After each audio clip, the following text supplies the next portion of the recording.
Hello, I'm Antonio Mora. This is the newsandnews.com Day in Brief. Today's top stories in 4 minutes. It's Wednesday, October 10th at about 6:30 p.m.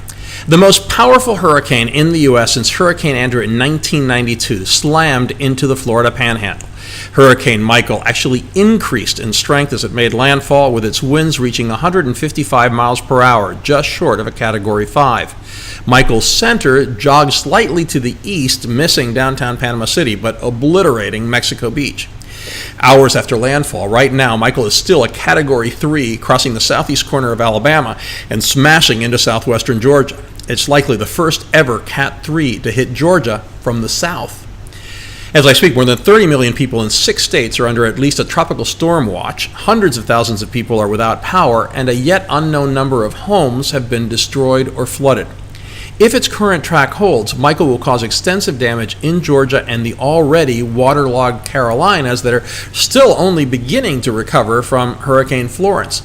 Michael may also affect Virginia and the Delmarva Peninsula as a tropical storm. FEMA will be hard-pressed to respond, not only because of what is likely to be the large geographical breadth of the damage, but because the storm intensified and moved very quickly, hurting the ability to react. President Trump tried to convey command over the developing situation by allowing the broadcast from the Oval Office of a briefing with the heads of Homeland Security and FEMA. While Trump has often been masterful in his use of television, including live broadcasts of White House meetings that showed him engaged and in control, today's mystified me. He asked questions about Hurricane Michael that even kids watching TV would have known the answer to.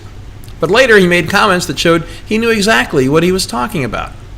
Maybe it was all theater, but the first act did not inspire confidence. Trump also chose not to cancel a trip to a rally in Erie, Pennsylvania, Wednesday evening. He said he did not want to disappoint people and that FEMA and DHS had things under control at the White House. It is a rare day where we wouldn't lead with our next story, hurricane force selling on Wall Street. The Dow had its third largest point drop ever. The Nasdaq plunged more than 4%, and the S&P 500 lost 3.29%. Tech stocks led the way with their worst day since 2011. It was so bad, all 65 companies on the S&P 500 Information Technology Index fell. The big declines were mostly sparked by the recent jump in interest rates and the Federal Reserve's tightening of monetary policy. Lost among those stories is that FBI Director Christopher Wray testified before the Senate that the supplemental update to the Kavanaugh background investigation was limited in scope by the White House. However, he said it was consistent with the standard process for those investigations, describing it as specific in scope, limited in scope. And we still don't know what happened to the Saudi journalist and Washington Post contributor who disappeared after entering the Saudi consulate in Istanbul. Senator Rand Paul has called for a congressional investigation, and the alarming incident is a growing scandal that could affect relations among the U.S., Saudi Arabia, and Turkey. Turkish media outlets have published images that they say show Saudi intelligence officers flew into Istanbul on 2 Gulfstream planes. The claim is that their mission was to kill the Saudi government critic and dispose of his body. In our alternate universes segment, the great divide between conservative and liberal media, Trump's Oval Office production was smarter television than watching reporters tell you the storm surge is the most dangerous part of most hurricanes as they stood on a beach a couple of hours before the eye made landfall, while the water kept getting closer to them, literally in seconds as we watched. Or another reporter on a dock as the water was about to come over it, warning us about storm surge. Do as I say, not as I do.